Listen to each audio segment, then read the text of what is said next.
Greetings, movie lovers, and welcome to another episode of Movie Madness, your number one source for movies and more. Happy Valentine's Day! Today is Valentine's Day. I am your host, Matthew of Carsick Film Studios. And I'm Matt Cormer from Thunder Portal. Welcome. Hope you guys are just chilling at home with your significant others, maybe your spouse or your girlfriend, your boyfriend, whatever you. And thank you for tuning in. We have a really big show. We have a big piece of movie news, but we're going to get that at the very end. Let's get into these other bits of movie news. Real quick, we're just going to touch upon these super quick, and then we're going to get to the big piece. That's going to be our main topic. And for those of you who are wondering, I am fine. The sickness is gone. Matt caught it a little bit, but he's also fine, so we're all good to go. We're 100% today, right, Matt? Yes, that's true. I'm good too. All right, and with that 100% energy, we're going to go right into it. Our first piece of movie news today is Universal has announced that a sequel to the hit Seth Rogen, Zac Efron comedy Neighbors is on its way. This sequel is slated to be released on May 13th, 2016, with Seth Rogen, Rose Byrne, Zac Efron, and director Nicholas Stoller all returning. Matt, what do you think about Neighbors 2? I'm ready. I like Neighbors 1 a lot. I thought it was one of the funniest comedies of last year, and I'm really excited to see the new one. I thought Seth Rogen and Zac Efron did a great job. Their chemistry together, the way they fight, everything is just so funny, and I'm really excited to see the sequel. What are your thoughts on it? Well, for everybody who knows and everybody who watches this show, I wasn't a huge fan of the first Neighbors. Like, I thought it was okay. It was kind of funny in some spots, and yeah, I like I said in past episodes, I felt because of the success of This Is the End, they rushed Neighbors really too quick. They're like, oh, this really worked, and we made a ton of money. Let's go make this film. But with that said, I think it could be very interesting if they do the same thing with just like a fraternity next door to just a couple with a baby or something. It's not going to work. But if you have all these characters returning, if you remember the end of the first one, Zac Efron was working for Abercrombie and Fitch. Sorry, I can't speak. And Seth Rogen and Rose Byrne, they're all doing well. If they came up with something different, like a different plot, like maybe there's a mutual, I don't want to say threat, but something that comes into play, and these two have to team up, I think that'd be very interesting. So yeah, I'm looking forward to it. I'll probably go see it. It'll be some good laughs in there. But yeah, that's my opinion. You got anything else, Matt? No, I'll just say again, I'm really excited to see it. All I right. thought the first one was so funny. All right. Okay, let me pull some up real quick. Okay, so recently, director James Gunn was on a podcast, and he was very kind enough to share some of his thoughts and plans on the upcoming Guardians of the Galaxy sequel. In the interview, he said, quote, "It's not really based on anything. The story for Guardians 2 is an original story that I came up with that started working on actually while I was shooting Guardians 1, and it'll answer some of the questions that were put forth in the first movie about Peter Quill's father and who he is and what's going on with that. We'll get to know some of the characters a little bit more, and then we're going to meet a couple of new characters who will be very important to Guardians movies and probably important to the Marvel Universe as a whole." He also went on to say, "It's different. It's different than what's in the comic books. Peter Quill's father is somebody different in the comics. So then, when the movie came out, we got greenlit on the sequel right away. I went in and I sat down with those guys, and I'm like, okay, here's what I think the sequel should be." And they were like, "Oh, whoa, that's risky, but okay. Now I'm going to turn over the story in a few short weeks, and we'll find out how well it works." Matt, what are your thoughts? I think even though it's risky, it's definitely going to pay off. I mean, I watched, I think it was maybe last year, one of the AMC movie talks where they actually had Chris Pratt and James Gunn when they interviewed them, and they were talking about before they got the movie going and everything. When he talked to the CEO of Marvel, he said, "Well, this movie's going to be a big risk, Guardians of the Galaxy. We don't know how it's going to play off and how well it's going to do, and look how it paid off." So, I mean, I know James Gunn. He's going to take another risk, and hopefully, if it pays off, it's going to be done very well. Those are my thoughts. What are your thoughts on it? I think it's great. Like, I really loved Guardians, and I'm really excited for Guardians 2. And like I said, like, I didn't know what Guardians of the Galaxy was. I don't think anybody really did.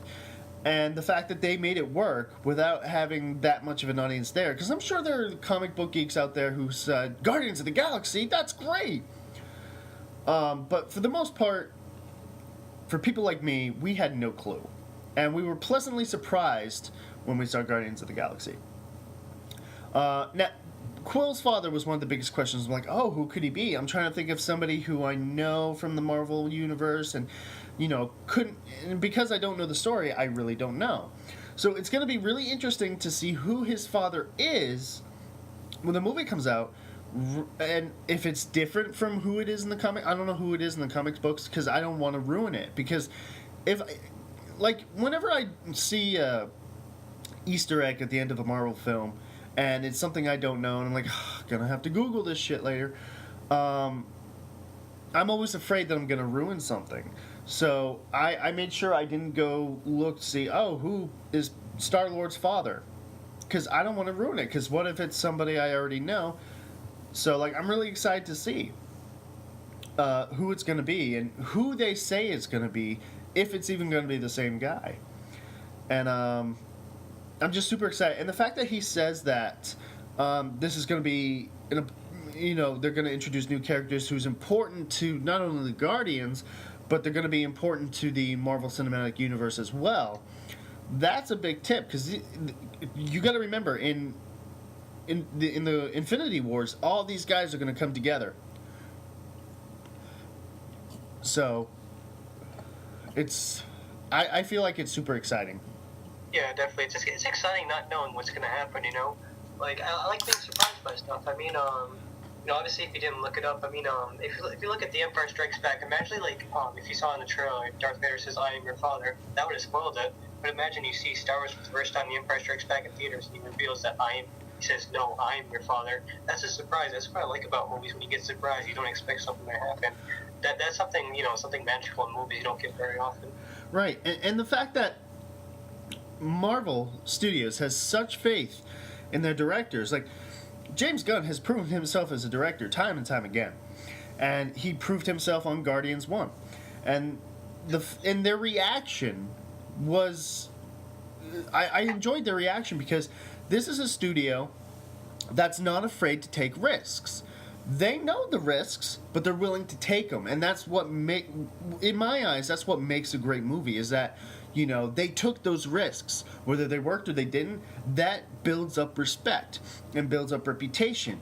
Their response was like, whoa, that's pretty risky, but okay, let's do it, Yeah, the fact, the fact that they have such great faith in these directors and these stories really says something about the studio. Yeah, when spoiler alert, when Groot died, when he said "We are Groot," nobody expected that to happen. A lot of people in the theater were tearing up and everything. That was a scene. It's the unexpected stuff that'll really get you. Yeah. All right. Next bit of news, moving right along, is short and simple. Zoolander 2 is coming. Matt, what do you think about Zoolander 2 coming? Yeah, it's about time. I've been a fan of Zoolander since I first saw it. It's been over 10 years, right? I think it was 2001 when the first one came out? No idea.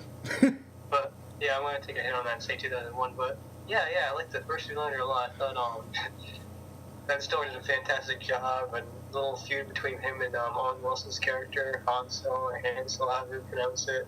I thought it was hilarious, and the way everything worked out, and the fact that Ben Stiller's own father was in it, I thought it was hilarious. It's just such a great movie, and I'm really excited to see where they go from here. What are your thoughts on it? I'm gonna be honest. I didn't see the first Zoolander, so I'm not sure. I might have seen bits and pieces on TV, but from what people say, it was a great movie, and I know for a fact that this movie has been put on hold many times. Like, It's a classic. it's been put on hold many times, and the fact that it's actually fun. And this news came from a mayor. I forget a mayor of where. It's somewhere overseas, I believe. Or maybe not. It might be right here on American soil. But a mayor actually, like, I don't know if he tweeted it or he just put out a newsletter or something saying, "Oh, Zoolander 2 is coming." So I thought that was funny how we learned it from the mayor of like a town or a city or something. But like it seems like, you know, it's got a great following. I'll have to go and watch it. I think And it's on Netflix. I could be wrong. I'll have to look it up, but it seems like it's got a great following, great audience, and I guess I know that you know, Owen Wilson is coming back for it, and Ben Stiller is coming back for it. I thought there was somebody else. I can't remember. Who was in the first one? Actually, I think his wife's in it. Not Reese Witherspoon. Wait, is it? I can't think right now. I know Ben Stiller's wife was in the first one. I could be wrong, or I'm thinking of another actress. Well, oh man, this is gonna kill me. I don't remember, but I'll have to IMDb it. But it's either no, I'm lost. But yeah, he obviously he has a love interest in the movie. I just can't think right now. It's been too long since I've seen the movie, but I can't remember who the actress is. I'll have to rewatch it. Well, yeah, that's that. All right. Sorry, having a brain fart. So the during a special screening of 50 Shades of Grey with the cast members and the director, and this is coming from them, not the studio, but they're saying that the 50 Shades sequels have already been greenlit, which we already saw coming. The sequels that are going to be coming out are based off the books 50 Shades Darker and 50 Shades Freed. Matt, what do you think about the upcoming 50 Shades sequel? Well, I can't really say anything until I see the first movie. That's really all I can say about that. Like, I wasn't surprised because they knew this movie was going to make bank. And the fact that they were greenlit before the movie actually was released is no surprise. And I'm hearing a lot of a lot of bad stuff about it. How they took out all of the good stuff. Like, I had a conversation with my friend yesterday about this. They're saying that it's a terrible film in the sense that, you know, what is 50 Shades of Grey? What made it such a popular book? It's because of the kinky, erotic, sexual stuff that's in it. Now, if you take all that kinky stuff that makes the book, and you take that out, and you just have the story and the characters and a little bit of nudity and just a little bit of kinky stuff, then you don't have 50 Shades of Grey. Now, this is going to seem really sexist, and I apologize in advance, but this is my opinion, nobody else's. The director of 50 Shades of Grey is a woman, and we all know how women get. They don't like the fact that, you know, that men can be like, can think of women in negative ways. But this target audience is for women, so you would think that a woman director would put all the stuff that women like, and maybe men, I don't know how people roll, put all the stuff that made the book so popular and made, you know, people around the world. Over 100 million copies of the book sold. That is for a reason.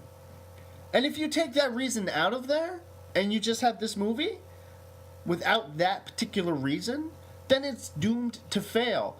Budget wise, no, it's gonna make bank. But in terms of quality, and I was working yesterday at the theater, and I had a customer, the last customer in the theater before I started cleaning.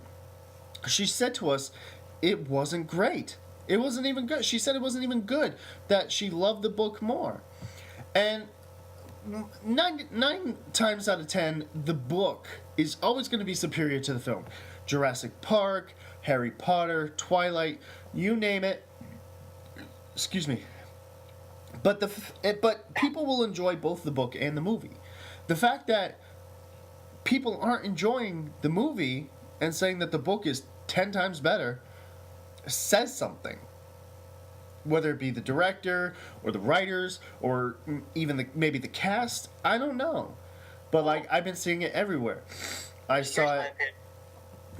So my opinion is, I don't think it was the fact that it was a female director. I mean, my guess is they added all that stuff, and like you said earlier, the MPAA probably wanted them to remove a lot of stuff in the movie, you know, to kind of Hollywoodize it, if I do say, you know, kind of water it down. So that's probably what you were talking about, you know, getting down to, you know, just the characters and only a couple sex scenes. So Matt, I'm not finished. Oh.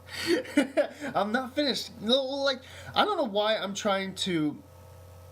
I don't think I'm trying to defend the movie or the book, because since we've started this podcast, I've been ragging on this.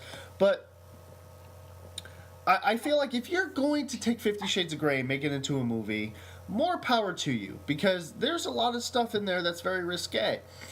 And you've already got the audience for it, so good luck to you. But I've heard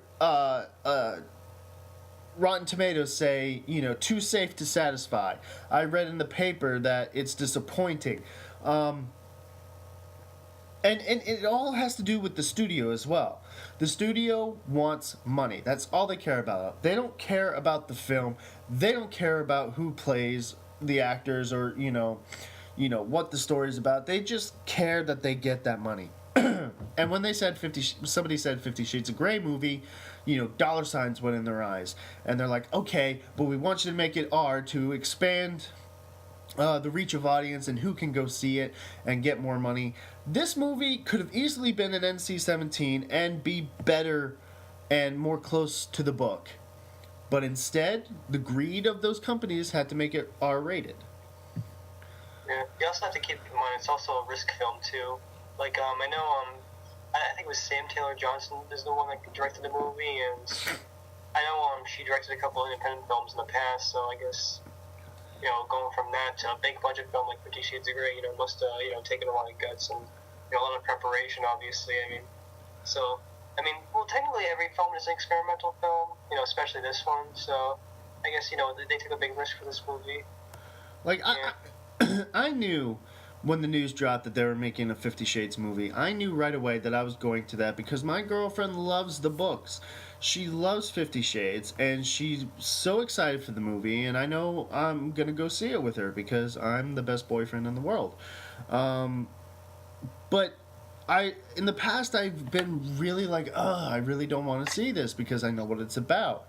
Now that all this stuff has come out, I want to see it, to see, you know, is it really as terrible as people are saying? Now, coming from a guy who doesn't read the books and just watches the movie as a movie, I have a little bit of a disadvantage, because, you know, all those people have read the books and they're expecting what they've read. I'm expecting nothing. I'm giving the filmmakers every opportunity to win over a guy who won't get offended by every little change they make along the way from the book. So, I will definitely put that in a future episode once I am able to go see it. It's February vacation, so I'm, like, working all week. So, once we get to see it, I'll definitely... And maybe I'll even be able to get Barbara to, you know, come share her thoughts as a person who has read the books. Maybe I'll get her on the podcast if she agrees. But yeah, that's all I have to say. Matt, do you have anything else? No, that's it. All right, let's move on.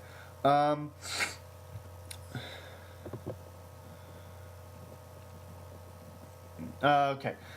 In a recent interview, Patrick Stewart said the following. I forget who interviewed him, but and this is coming from Patrick Stewart. He said, "What I'm very and we before I get into what he actually said, please note that we have X-Men Apocalypse coming, and both him and Sir Ian McKellen are not going to be in it as Magneto or Professor X. So this is what he had to say. Quote, What I'm very excited about is that we have been talking about a Wolverine movie which would team Hugh Jackman and myself together. Wolverine and Professor Xavier. That would be a very different sort of X-Men than the movies I've done already. Matt, what do you think about a Wolverine movie starring Professor X and Wolverine working together?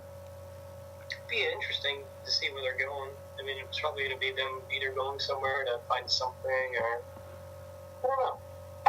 It'll be interesting, especially especially if it's Patrick. I can't speak today. Patrick Stewart. I don't know. I guess like I always say, time will tell. But I don't know. I'm really curious to see how something like that will play out. What are your thoughts on that? I think it'd be rather fun because if we remember Days of Future Past, the movie ends with Logan and Professor X, and Logan doesn't remember what happened because he changed history. All he remembers is the war and the Sentinels. So I think this would be a good way to start off a new Wolverine film, to tell us what happened in between that time, what happened to Wolverine, how he got the adamantium this time, because as we know, William Stryker, I put that in quotations because it's actually Mystique, picks him out of the river, and we don't know what's going to happen. Everything has changed, so this would be a good way for them to a good way to figure out how he got the adamantium back, if he even got it back. We don't even know.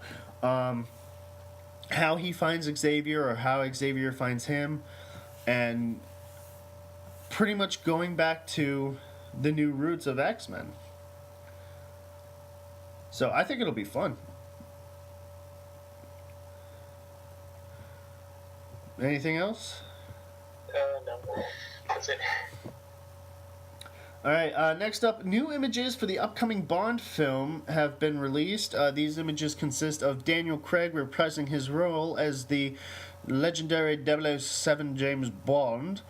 And the images are pretty straightforward. It's shots of them in a snowy type of landscape with mountains in the background and cars and snowmobiles, and looking like they're doing, very dangerous but awesome looking stunts, and Daniel Craig looks awesome as always. And Matt, have you seen these images? Yes, I have. I'm really excited because I'm a huge fan of James Bond. I think James Bond is the OG spy. I know we've got Kingsman that just came out, which I'm really excited for. I can't wait to see it. And I feel like Kingsman is more of the old Bond films, updated, if you will, because they've got the gadgets and the cool stuff, but it's more today, if you will. It's more right now. And I know that the James Bond nowadays is more, 'cause I know in Skyfall, instead of like gadgets, they had like the computer hacker guy who he's like the new Q, I guess. And they take it more to a 21st century type of level, a more today level, because I guess in their eyes, gadgets and stuff like that aren't really as aesthetically pleasing to the eye as they were back in the day. I don't know how their choices, and I don't pretend to know. It's still awesome. What's the title of this one? Spectra. Spectrum. That's it. Yeah, it's that's the name of the terrorist organization from I think one of the early classic Bond films. Yeah, like it's gonna be great. I know. I like Daniel Craig. I think he's a great Bond. My personal favorite Bond was Pierce Brosnan because the first Double O Seven film I saw was actually GoldenEye, which I think is one of the better ones. And I've seen all the other James Bond, but Pierce Brosnan is my personal favorite. Yeah, it's also made one of the best movie video game adaptations of all time. Right. Night for the N64. Good times. All right. You have anything else? No, I'm excited to see it. It's going to be interesting to see Bautista as like the henchman. Yeah. And they seem like they're really serious about Bond now, so I think it's going to be great. A lot of people saying that it could be the best Bond film ever made. You know, better than Skyfall, but you know, calm down. Yeah. We'll see. It's the same director as Skyfall, so you know I have really high hopes for it. Yeah.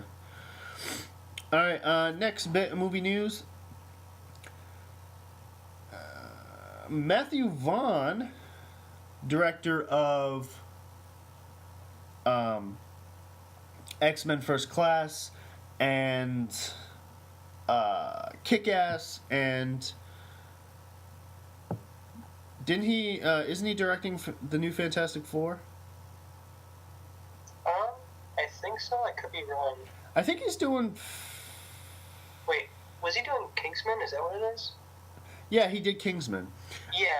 Anyway, in a recent interview, Matthew Vaughn says that a Hit Girl prequel could be in the works. In this interview, he went to go say, quote, "Do you know what's going to be next if I do it? We've finished plotting it. What we have to do is we've got to do the X-Men First Class to the Kick-Ass world. We lost a few fans on Kick-Ass 2. It wasn't as loved as one would have hoped. So we have this idea for a Hit Girl prequel. It's a really strange, really simple, really strong, really simple prequel where I think we can regain the love and the passion. If that happens, I'm pretty sure I can persuade Aaron and Chloe to come back and finish the story for Kick-Ass with Kick-Ass 3. Mark and I have already plotted Hit Girl. We have to get the script done next. It's so far out there you have no idea." Matt, what do you think about Matt's comments? Yeah, it's interesting. I don't know. I don't know what they do for Kick-Ass 3. I mean, like I said, only time will tell. But yeah. I mean, maybe I'll go see it. I don't know. I loved Kick-Ass, and you know, Kick-Ass 2, it was all right. I agree it wasn't the most loved, but of all the people you could do a prequel to, Hit Girl. I mean, Hit Girl was already so young when we got the first Kick-Ass. How do you make a prequel? Is like the birth of Hit Girl, like, you know, her coming out of her mom's vag? I don't know. I think you could have picked a better character. With that said, I admire the fact that Matthew Vaughn really wants to redeem himself, because he didn't direct Kick-Ass 2. He co-produced, I think. So I really think he wants to get that redemption, because Kick-Ass is a great story. And he wants to finish that story, and he wants to do it right. So I think we can get on board with this and be like, okay, we're going to give you another shot. Give us what you got, and we'll let you know if your aspirations for Kick-Ass 3 are to be commended. That's what I think. You got anything else? No. Alright, next bit of movie news. In a recent interview with Dwayne Johnson, The Rock, he talks about playing Black Adam in the upcoming Shazam movie. He says, quote, "It was all agreed that the worlds are all interconnected. One day you will see Black Adam go at it with Superman or Batman or any of the DC characters. But that said, there's a great independence to Black Adam from the DC world, allowing us to inject not only viciousness, but also winking humor." Matt, what do you think about The Rock's comments about Black Adam? Hmm. Oh my God, I've stumped him. No, I'm just trying to think. Well, I guess he's just kind of, trying to, like, say that, the universe can expand and everything. I think he's just trying to, kind of set everything up. And, since everything's still in, like, top in production and whatnot, he can't say too much or try to give away too much information. So, I think he's just kind of, saying, like, obviously he's very excited to play this role and everything. So I guess all I can say is time will tell. And, once they start production and everything, once they start filming, we'll see some pictures and we'll kind of get to see, what's going on. What are your thoughts on it? I'm not gonna lie. I know nothing about Black Adam, and I know nothing about. I know less. I know more about Marvel, the Marvel universe, than I do the DC universe. I like both universes, but I'm a huge fan of Marvel more, I guess you could say. I like both, but I'm more knowledgeable about Marvel than I am DC. I know the characters Batman, Superman, Flash, Wonder Woman, Green Lantern, but I don't know in depth their story arcs like I do Marvel. With that said, I feel like all he's really telling us is stuff we pretty much already know. Is that DC is trying to catch up to Marvel in the fact that they're gonna make these standalone films, and then they're gonna have a Justice League film. And it kind of sounds like he's going to be the Loki of DC, in which, he's got, he's going to go toe-to-toe with these characters, but he's also going to be in a standalone, and the winking humor, I have no idea what that's about. I really don't know. Like you say, time will tell. I just... I don't even know who Shazam is. I really don't. This is the part that I hate, is when not only just DC but Marvel is going to, for me, uncharted territory. I don't know who Shazam is. This could be DC's biggest, superhero. One of the biggest things that disappoints me is the fact that The Rock went over to DC. He could have gone over to Marvel. I love The Rock, and I think he's a great actor. But he's playing a character I've never heard of. I want to get excited, be like, oh, The Rock is playing this character who I absolutely love. No, he's playing Black Adam in a movie called Shazam. That's all I know. That's it. Well, I mean, Vin Diesel announced on Facebook, I'm going to be playing this Marvel character named Groot. Nobody knows who Groot is, and, what happened in Guardians of the Galaxy. Now everyone wants a dancing baby Groot. That's a good point. That is a good point. And yes, I do want a dancing baby Groot. I guess we'll just have to wait and see. I mean, no matter what he's doing, The Rock is going to be fantastic. Because he's The Rock. Anything else? No. Okay, here we go. Last bit of movie news. I've saved the best for last. This is the biggest piece of movie news that came out this week. And I had to, when I heard about it, I was all giddy, and then I had to take some time, and I had to be like, I had to take a deep breath, I had to collect myself, regroup. But here it is. Drum roll. Spider-Man is going to be in the MCU. Now, before you guys who haven't heard this news get all giddy with excitement, let me lay down the facts. Because I have the Variety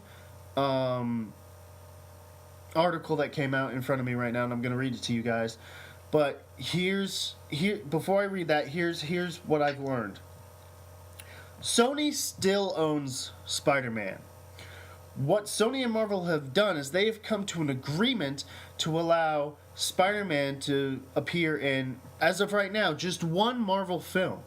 And we don't know which one it's going to be. We are led to believe it's going to be Civil War, because he has the most...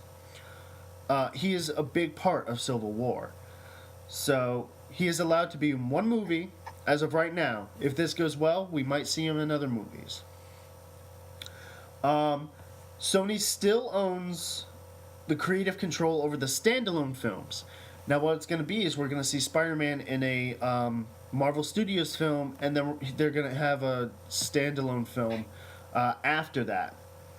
Now, and with this agreement, Kevin Feige, I don't know if he's like the founder. He's not the founder of Marvel, but he's like the head guy of Marvel. He is like dipping his fingers in all these pots of movies, making sure they all have some way to connect the other movies. Kevin Feige is going to be brought on as a producer on the Spider-Man standalone films. Let me go into this article right now and read it to you. In a reboot of the Spider-Man franchise, Sony Pictures Entertainment has announced a new partnership with Marvel Studios that brings the popular superhero into the Marvel Universe. A new Spider-Man film will hit theaters on July 28th, 2017. Sony has owned the feature rights to the comic book character since 1999, when Marvel sold them for $7 million. That's it? $7 million? Wow. All right. According to the deal, Sony and Marvel will cast a new Spidey after Andrew Garfield starred in the last two films, The Amazing Spider-Man and The Amazing Spider-Man 2. Tobey Maguire played Peter Parker in the previous 3 installments for Sony. Marvel's Kevin Feige will produce the rebooted Spider-Man with Amy Pascal, who recently stepped down as co-chairman of Sony, and a new producer deal. She oversaw the $4 billion Spider-Man franchise for over 13 years at the studio. Sony will continue to distribute, finance, and own, and have final creative control of the Spider-Man picks. They'll work with Marvel, owned by Disney, to weave Spider-Man's character into Marvel's upcoming superhero films. Now that says films, that's plural. So we'll see, which includes the popular franchise The Avengers. So we will see him in Avengers. It's not going to be, obviously it's not going to be Age of Ultron, because that's in the can, pretty much. It's going to be coming here soon. It's a couple of months away. Unless they did some last minute thing, which I don't think so, because this news just came out Monday. So it's probably going to be Infinity Wars. I continue. As Variety previously reported, Marvel's plans on bringing the Civil War storyline from the comic books to launch the next phase of films. It's very likely that Spider-Man will make his first appearance in Captain America's Civil War next year. To make room for Spider-Man, Disney has rescheduled a number of Marvel tentpoles. I don't know what that means. It's rescheduled a bunch of their movies, including Thor Ragnarok, which was originally planned to open on July 28th, 2017. It moves to November... sorry, I can't talk. Thor moves to November 3rd, 2017. Black Panther, which had the November 3rd date, will now move up to July 6th, 2017. Marvel's Inhumans, meanwhile, has now moved back to summer 2019, while Captain Marvel moves back to November 2018. There's a little bit more. Bob Iger, chairman and CEO of the Walt Disney Company, said in a statement, quote, Spider-Man is one of Marvel's great characters, beloved around the world. We're thrilled to work with Sony Pictures to bring the iconic web-slinger into the Marvel Cinematic Universe, which opens up fantastic new opportunities for storytelling and franchise building. He goes on to say, quote, I am thrilled I am thrilled to team with my friends at Sony Pictures, along with Amy Pascal, to produce the next Spider-Man movie, said Marvel Studios president... Oh, this is President Feige. Kevin Feige. Sorry, I should read this before I do the show. Alright, so Kevin Feige said this, and he goes on to say, Amy has been deeply involved in the realization of the film of one of the world's most beloved characters. Marvel's involvement will hopefully deliver the creative continuity and authenticity that fans demand from the Marvel Cinematic Universe. Sony chairman Michael Lenton Lynton. Figure it out for yourselves. This is what he added. This is the right decision for the franchise, for our business, for Marvel, and for the fans. Further details of the agreement are unknown. The deal comes after the turbulent few months for Sony.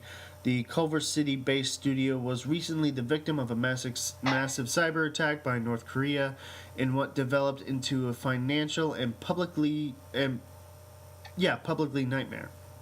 Publicity nightmare? Yeah. I can't read. So yeah, that's pretty much it. The whole article. So what do we get from that? One, I'm terrible at reading. Two, Spider-Man is going to be a part of the Marvel Cinematic Universe in a huge way. I feel like it's great that these guys are finally saying, hey, let's work together because this is what the fans want and it'll be good for all of us. Now, his first appearance is going to be in one of the new movies coming out. We're all led to believe that it's going to be Civil War. And they also mentioned he was going to team up with the Avengers.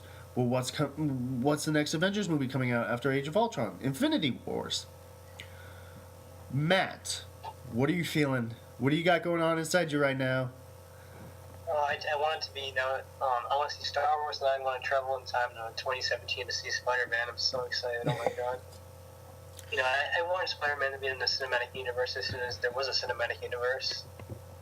I'm a huge Spider-Man fan, and the fact that Sony Pictures and Marvel is working together is just amazing. And I'm so excited to see Spider-Man and the Avengers, and Spider-Man, make a cameo and probably Captain America: Civil War, and even to get his own solo movie. But the big question is right now, who's going to play Spider-Man? Don't get ahead of me. Don't shush. Don't get ahead of me on that topic.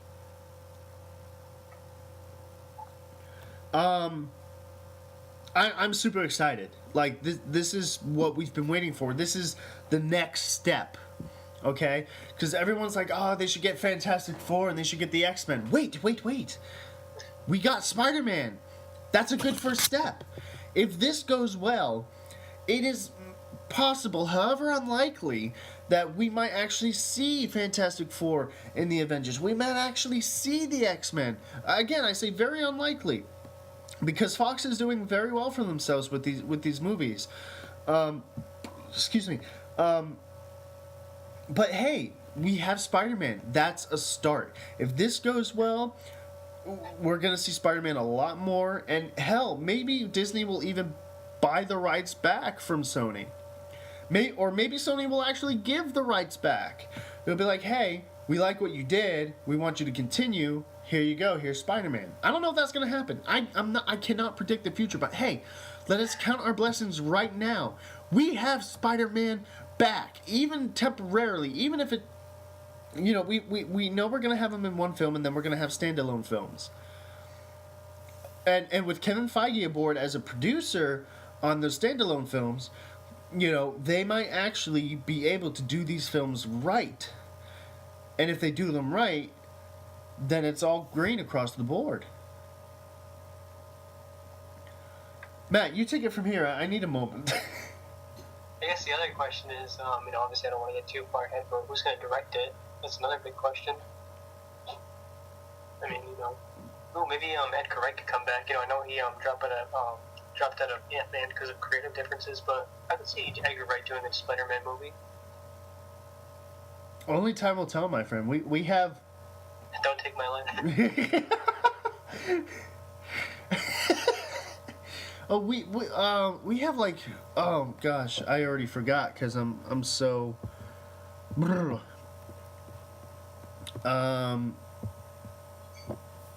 We have a new Spider-Man film hitting theaters in July 28th, 2017. Never fails. Someone better answer that, because it's not going to be me. Alright, nobody's going to answer that?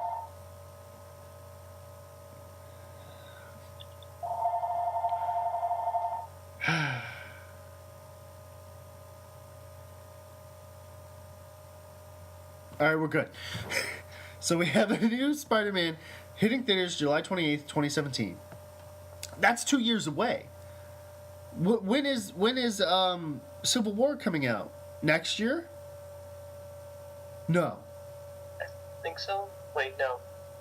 I think so. Yeah, I could be wrong. Let me just I'll have to recheck IMDb. I know Doctor Strange is coming out next year, but then again, no. Well, it didn't say anything about Captain America getting pushed back, so I don't know. Yeah, just thought. Hang on. Keep talking. Um, Tell us how much you're, giddy as a little schoolgirl about this news. well, excuse me. I really wanted, I saw this Amazing Spider-Man 2, and I was thinking to myself, maybe by some miracle he'd be in the Avengers, but, I know obviously it's kind of separating from Garfield, but, you know what, he's been in 2 Spider-Man films, and, kudos to him for that, and, I'm really excited to see who's going to be next. So according to IMDb, Captain America Civil War is coming May 6th, 2016. Okay. So we may only have to wait one more year for Spider-Man to be in the MCU, and then we're going to have a whole new Spider-Man in 2 years' time. This is fantastic stuff. I'm so excited about this. Because dreams are starting to come true. I think Spider-Man's going to be a great addition to the MCU. I think this is gonna bode well for both Marvel Studios and Sony. This is going to be like the best decision Sony's ever made. Oh God, I'm so excited. We got to move on. Okay, that's it for movie news. We're clearly too excited, and we have to carry on because we're just going to fill up the rest of our time with just how awesome this is. All right, we're moving on. We're done with movie news. We're going to move on to a topic now called Random Topic. How this works is Matt's got a random topic for us. He's going to throw it down. We're going to pick it up, and we're going to talk about it. Matt, what is the random topic for today? Okay, this one's kind of weird. As you know, about 95% of movie theaters now are completely digital, and instead of film reels, they use hard drives.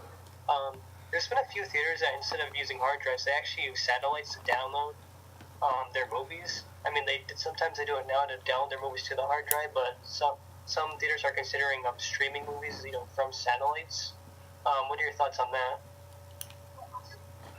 Wait, so they're like downloading the movies like we would download like text or something, like satellite signals? From satellites, yeah. And they're probably you can download them to the hard drive, and I know the hard drives are like 200 gigabytes or something like that.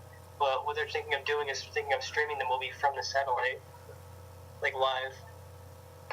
That's interesting. Based on my experience with technology that has to hit a satellite and bounce off that satellite, I don't think it'd be a good idea. I think they should just stick with what they're doing now, with having it digital and just having the movies mailed to the theaters, because it would be cheaper because you have to mail these movies to so many different theaters, but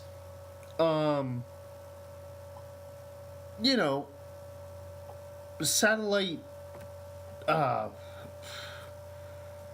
don't know what you would call it, but like streaming from a satellite, that could pose problems. Like, what if it's a poor connection? Well, like, what if that's the buffer? Yeah, like, how annoyed would you be if you're in the middle of a movie at a theater and a little buffer circle starts coming up? Are you kidding me with that?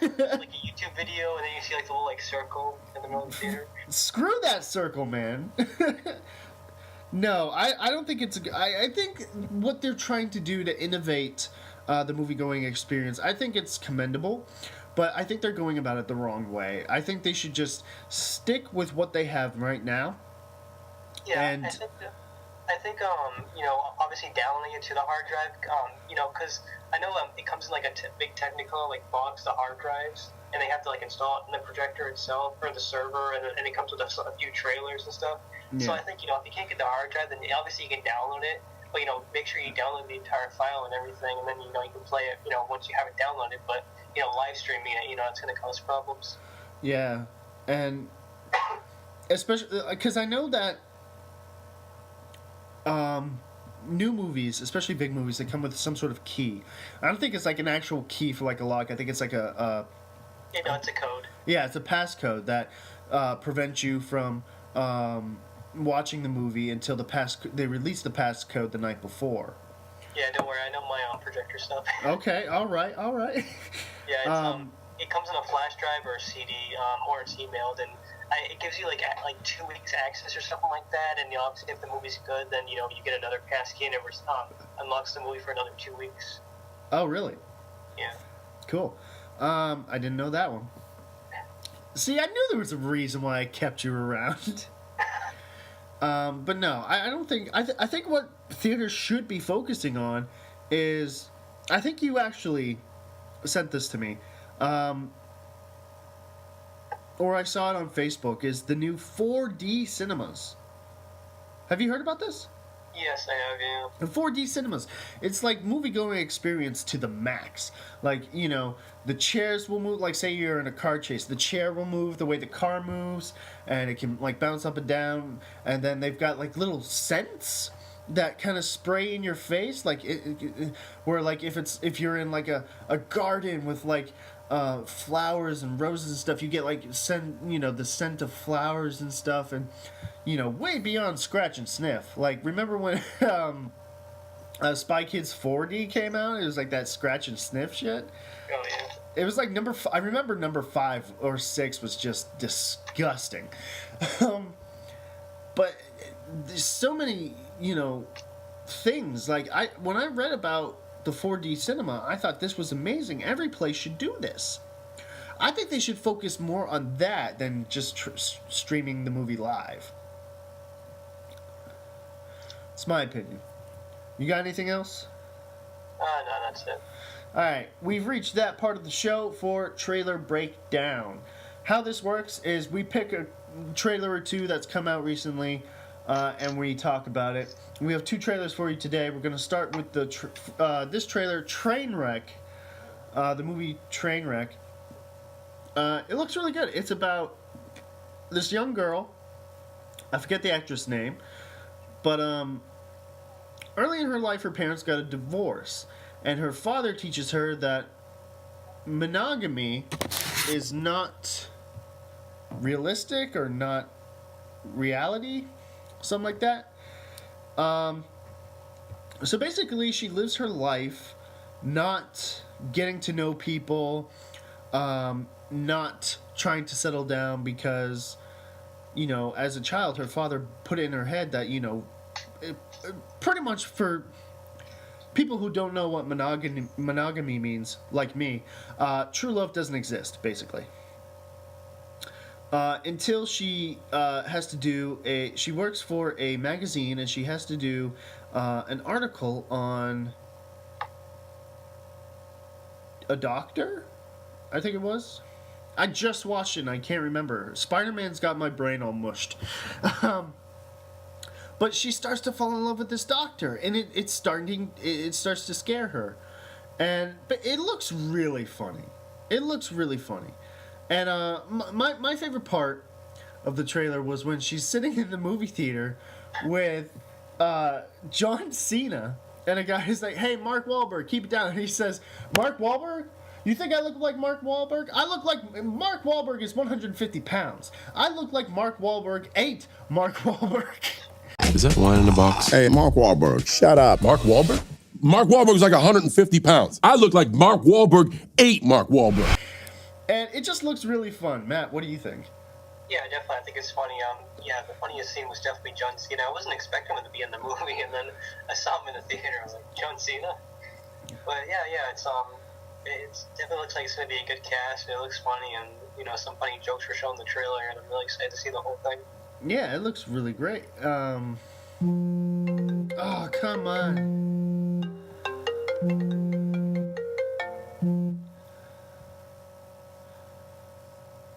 Come on, Matt. Be there.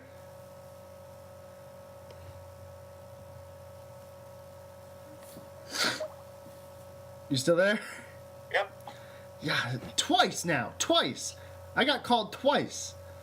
This is getting ridiculous. I'm going to have to start unplugging my phones and, blocking everybody on my cell phone so we can just do a podcast. Damn. All right. We're gonna blaze past these next couple topics. Yeah, because apparently I'm really popular today. But yeah, Trainwreck looks really good. If you haven't seen the trailer yet, go check it out. It's on IMDb.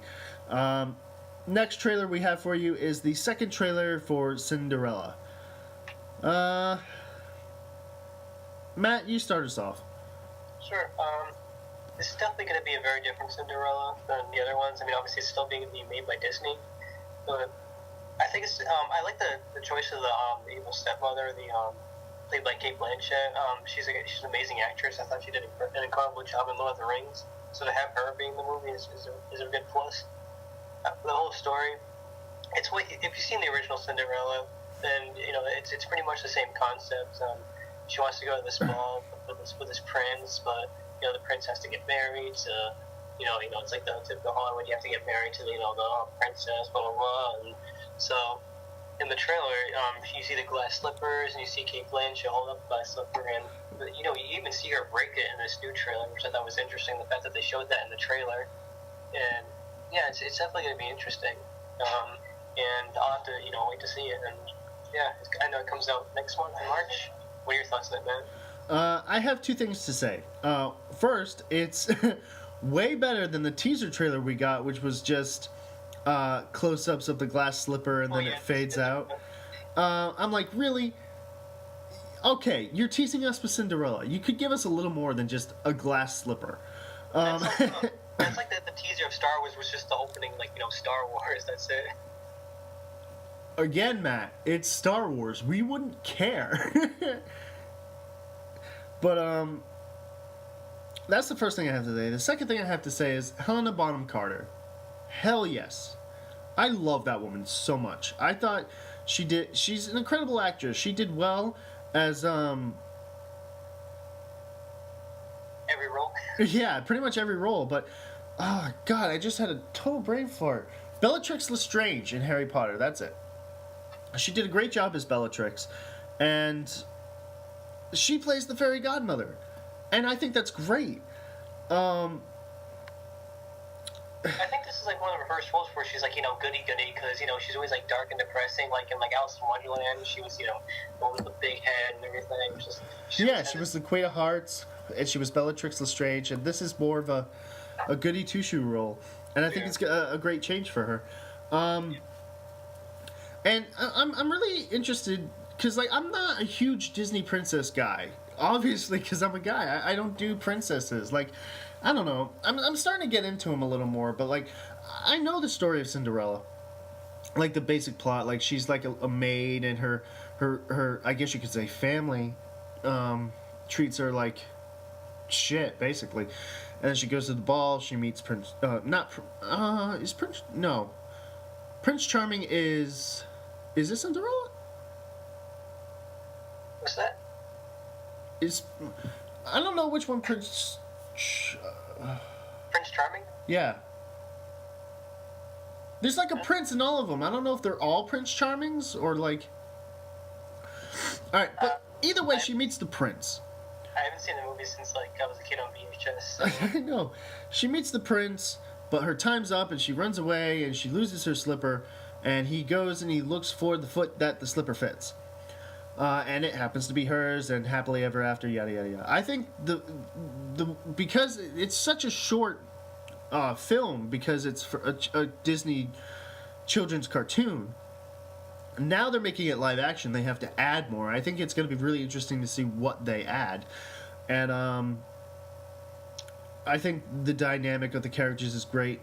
But I do have a question: is it wrong that I don't like the actress who plays Cinderella just because I don't think she's hot enough, I guess? Is that wrong of me to say? Is that perverted? Do you want the truthful answer, Matt? Yes. I don't even... Sorry, but yeah, it's kind of sexist, Matt. Well, alright, yeah, I don't want to upset anybody.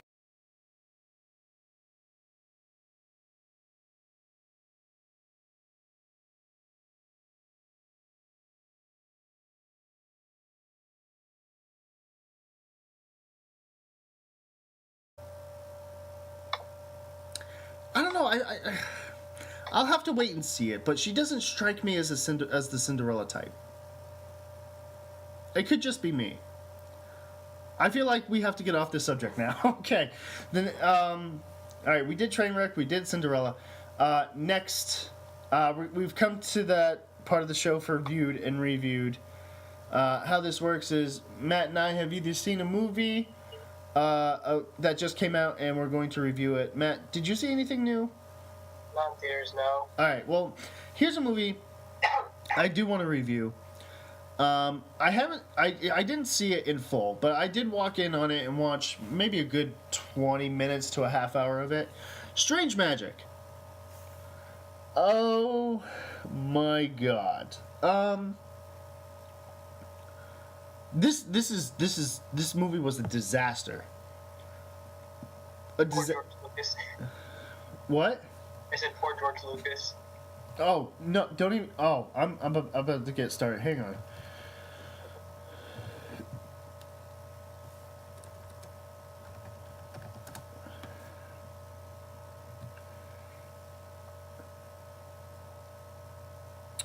So the synopsis of this film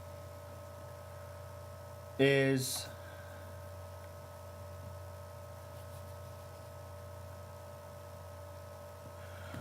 goblins, elves, fairies, and imps and their misadventures sparked by the battle over a powerful potion.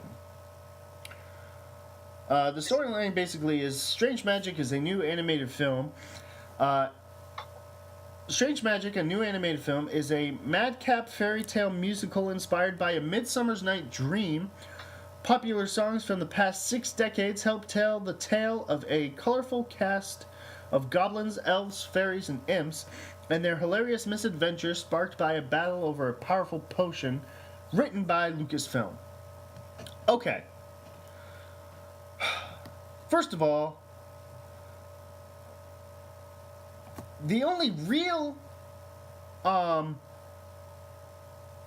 actor worth noting is Alan Cumming. Everybody else is pretty much unknowns. Except for, like, Maya Rudolph, maybe. Kristen Chenoweth, I think you say? Chenoweth? I don't know.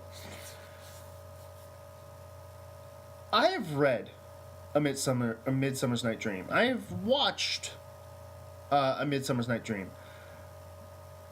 This is... if you want my honest opinion on this movie, I feel like George Lucas took some acid and thought up this movie, because this is the most ridiculous thing I've ever seen. I have lost all respect for George Lucas at this point. Thank you for American Graffiti. Thank you for Indiana Jones. Thank you for Star Wars. Now you can stop. Okay? All your good stuff has been taken by Disney, and they're gonna do it better. The Star Wars prequels, while I still enjoy watching, were disasters. Maybe not episode 3, but they definitely did not live up to episodes 4, 5, and 6.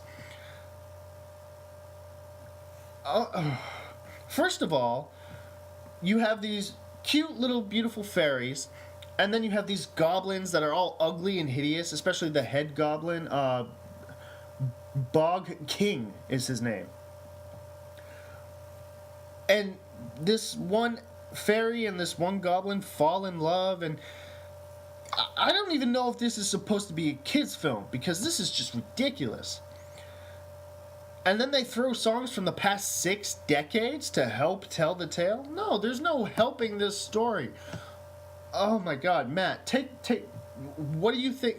I don't think you've seen it, but what are your thoughts on it? I don't know. I mean, I can't really judge it until I see it, but it's what you say about the acid trip, then hopefully it'll be a fun acid trip. But, like, I don't know. It hasn't gotten the best ratings in the world. Nobody wants to go see it. Like, it got a few people, like, its opening week. Is this still being shown at Mulberry? Yeah. I don't know if we still have it, because it was... I really don't know. I have to check. But, like, this film, like, opening weekend had a few people, and then it just stopped. Nobody wants to go see it. And even the last, spoiler alert, the last shot before the credits roll, it's like you're looking through a kaleidoscope and all these, like, you know, characters' faces come in, and there's this one little mangy, scary-looking raccoon looking thing that is, like, blowing a raspberry at you, and it's just, what is this? And I've lost all faith in George Lucas. I know he's trying to come back from his losses with the Star Wars prequels and Crystal Skull, but I stick a fork in him. He's done. He's done. George Lucas, I know you're not listening to me because I am not popular enough for someone of your stature to be listening to me. But if you ever do hear this, George Lucas, stop. Okay. Now that that's out of my system. So I stole this on the stock industry. Shut up, Jarvis. I'm angry. Okay. The next segment we have is called Topic Attack. Matt, you look so terrified right now. How Topic Attack works is this. Matt and I both have a topic that we're going to ask each other. It's a question, but we don't know what the other one is going to ask us. So, in 60 seconds or less, we have to give all of our thoughts on the topic that we are given. The past couple of shows, we've been flipping a coin to see who goes first. That seems to work well, so we're going to do it again. I have a quarter in my hand. Matt, call it. Heads. Heads? It is heads. Matt, you go first. Okay. I think you'll like this question. Alright, I'm gonna start.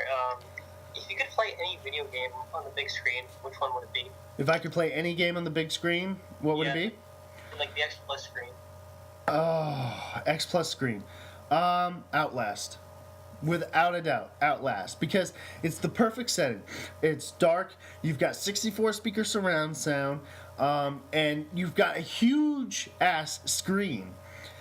And I just think Outlast would be the perfect game to play on it because it's scary, it's dark, it sets the mood, and when you're in a big theater with loud speakers and something jumps out at you or the music picks up for like a jump scare, oh my god, you'd have to clean that seat because I would go number 1 and number 2 on that seat. I would go number 3 on that seat. That's diarrhea for those of you who don't know.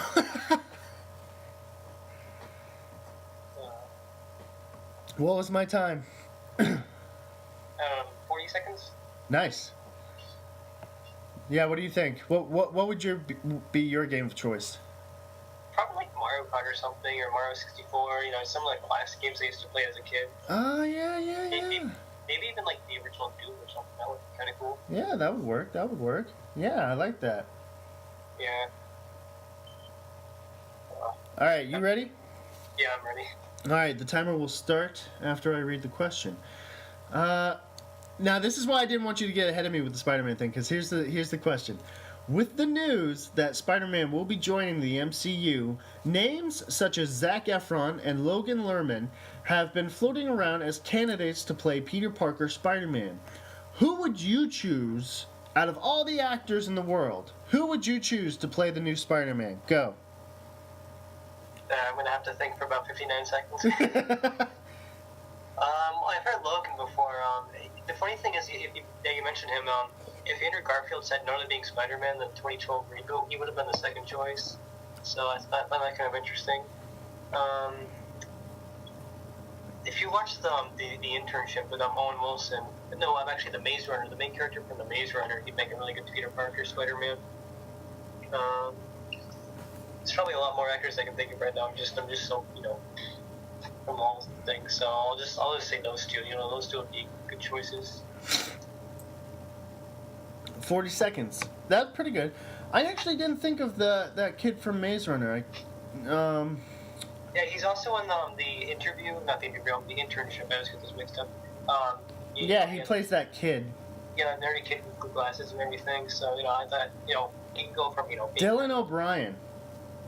Oh yeah. There we go. That's his name.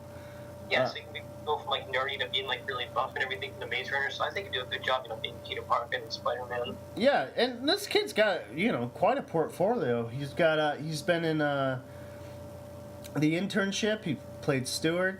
He's been in the Teen Wolf TV series. He's been in the Maze Runner. Yeah. Yeah, I could actually see that. I think he'd be a pretty good Spider-Man. If he gets cast, I called it first. We will remember that. Somebody also said this.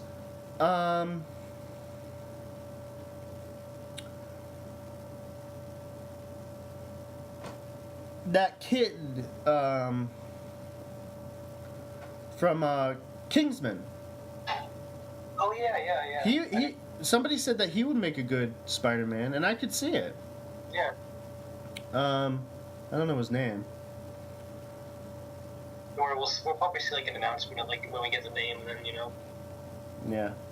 that'll be it. Somebody over at AMC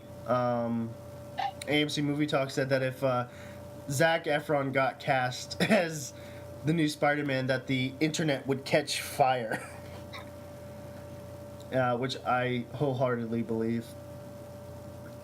All right, we've come to that. We're moving right along because we're at 1 minute and 13 seconds. Or no, sorry. Oh my God, Spider-Man's got my brain so jumbled right now. We're at 1 hour and 13 seconds. Next, I'm losing my mind, Matt. We've now come to that segment of the show called Theater Story Time. How this works is that I work at a movie theater, and when you work at a movie theater, you come across some pretty interesting characters and some situations that you might not see in your everyday life. And plus, this is a movie-related show, so why not tell stories from a movie theater? This one is a pretty simple story, not too exciting, but it really stood out this week. As I was working, a guy comes up to me. Yeah, here we go. Once upon a time, at BV14, I was on post ripping tickets, and this guy who's with his family, his family's getting tickets. He comes up to me. He asked me to use the bathroom. I said, "Yeah, it's right around this corner." And he comes back and he's like, "I have a question, but nobody seems to be able to answer it." And I says, "Well, what's the question?" He's like, "Oh, you won't be able to answer it." And I says, "Well, try me." He's like, "How come I never see any colored people working here?" And at that point, I knew this was going to get into racism. And I says to him, "Well, I do know for a fact that we do have colored people who work in this establishment. A lot of them do go to school, so you don't see them, in the earlier hours. They do show up more at night. But I can tell you for a fact that this establishment does have colored employees." And he started talking to me, he's like, why do we still have racism? It doesn't make sense. He definitely came from a different country. You could hear it in his accent. I think it was Kenyan or something, but he's like, I come here, and I still see, racism, and not necessarily black racism, but like Middle Eastern, we're over there fighting war for what reason other than, race. And he just kept going, and it really got me thinking, this still is an epidemic in this country when it shouldn't be. We've had movies come out that dealt with racism. We had 42 that came out with Jackie Robinson, the first black baseball player. We had There's also going to be Black Panther. We've also had I don't know if it necessarily dealt with racism, but we had Get On Up. We've had so many movies come out about race. Selma just came out. That was a movie about racism. The fact that these movies are based off period events in history, some not too long ago, some pretty before our time, and the fact that we still have racism today is a big issue. You know, I would like to see a day where we wouldn't have to make movies about racism anymore because it's done. The last movie that should be made about racism is the day that racism dies. And Yeah.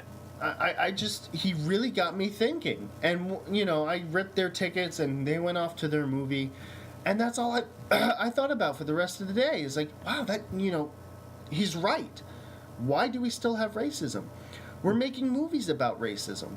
Granted, these are very historical movies with great achievements for the African Americans and for other races. But we shouldn't have to. You know? Hats off to all those people like Jackie Robinson and Martin Luther King Jr. for doing what they did and sticking up for what they believe in. But by all rights, they shouldn't have to. Even today, African Americans or any other race shouldn't have to fight for what they want. We are all on this earth. Yeah, I don't know if you saw in the news, but recently, I think it was this week, like 3 Muslims just got shot just because of who they were, like over a parking spot or something, and this guy didn't like them being Muslim, so they shot and killed them. That's a perfect example. Like, I think I'm not trying to get too much into or too much out of the realm of movies because this is a movie show, but Well, I mean, kind of. I mean, like, say, for example, you go into a theater, you see people from, like, different sexes, different races, people are gay, people are lesbian, at the end of the day, we're all just watching a movie, It's exactly. Kinda, That's a very good point, Matt. Very good point. Kind of like, think about, we're all people, and the lights go down at the end, we're all just an audience watching a movie, having an experience, that's how we should kind of be, in life, too, we're all the same, And it's always because people don't look on the inside. I know it's very cliche. It's what's on the inside that counts, but it really is. Because, like, yes, we're all different on the outside, but that just let's just take white people for example. Let's take Caucasians. Even Caucasians, within ourselves as a race, we're all different. We have different eye color, different hair color, different hairstyles, different heights. We are all different, but we don't have white hate within white hate. That just doesn't exist. The same goes for African Americans, Asians, and so forth. And if you were to put us all together, we're always going to be different. We're always going to look different. But we hang on. We're all the same inside. We have hearts. We have ideas. We have original thoughts. We have, 2 arms, 2 legs, a head. We are all the same inside. Yeah, I was going to say, I think it's going to take time. I always say, time will tell, but it's true because, you look at the news and everything, you always see, news, finally, another state, allows gay marriage and, it's progress, pretty soon, in the future, hopefully, in the foreseeable future when we're still alive, we're going to have all 50 states have gay marriage, legalized, which will be great, so people can, do whatever they want. And, the fact is, I think, obviously there's not as much racism as there was, back in, obviously back in the slavery era and, 1964, Martin Luther King and JFK getting assassinated, but, it slowly gets smaller and smaller, and eventually there's going to be nothing. But, we still have, still a little bit, but, it's still there, but it's going away. That's the important thing, that we're progressing, we're in the 21st century, and we're going to keep moving, into a more advanced and more accepting, world, and, we won't judge anybody by, what they like or, what race they are. Yeah, I look forward to the day that racism dies, and I hope I'm around to see it. Because that's going to be a great day, not just for America, but for the world. Because we're all here on this earth, and we're all going to stay on this earth. So instead of fighting each other, which is counterproductive, we should be working together. Like, could you imagine, I don't want to make this go on too long, but could you imagine if, America and Asia and the Middle East, say we wanted to have an idea for something, and we all pulled our ideas together and our resources. Can you imagine what this world as a whole could do? But instead, because we don't like the look or color of somebody else, we're not going to do it. That's foolish. It's stupid. Yeah. But that was this week's theater story time. Yeah, The time to end. move on. What? It's time to move on, you know. Yeah, the end. All right, we've come to that segment for the show for box office. We've got box office numbers for you. Let me pull them up super quick. Do-do-do. Diddly-doo. Okay, so box office for this week, taking the number one spot by storm, the SpongeBob SquarePants movie Sponge Out of Water. It was his first week. It grossed 55.3 million this week, which is great. Standing strong at the number 2 spot is American Sniper. This week it made 23.2 million, which brings its gross total up to 281 million.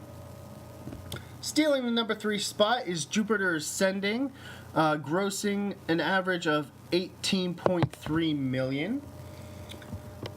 Coming in at number 4 is Seventh Son, grossing 7.2 million. And holding on strong at number 5 is Project Almanac. This week it made 5.2 million, which makes its gross total 15.6 million. Matt, what do you think about them numbers? Yeah, definitely believable. You know, American Sniper is doing really well, especially probably this week around President's Day. It's going to make a lot of money, and SpongeBob, you know, it's pretty good, so, you know. I knew that SpongeBob was going to make top 1. I without a doubt, I knew, because everybody loves SpongeBob, and it's a SpongeBob movie. So I knew it was going to make number 1, but I knew that American Sniper would stay strong with number 2, if not number 3. Because there's no movie within that genre that can compete with it. It's American Sniper is still going strong, unchecked, unchallenged, and then you have Seventh Son, and you have Jupiter Ascending, which I had a feeling that these weren't going to do terribly great. I haven't seen them yet, but and I do plan on seeing them, but I knew that they weren't going to do terribly well. Especially with a lot of people gearing up for 50 Shades.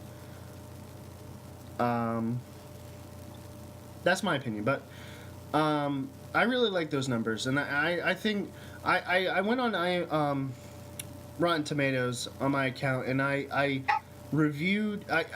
You can do reviews on your account on Rotten Tomatoes, and I pulled up American Sniper. And the only review I had for it was greatest movie of the year. And I think it is. I think it's the best movie of the year.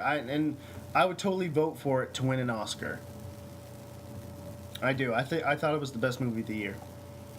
Like, I haven't seen all of the movies that are up for the running for best movie for the Oscars. But I can tell you right now, none of those movies would give me the same feeling that American Sniper gave me. So that's what I think. You got anything else to say? No. All right.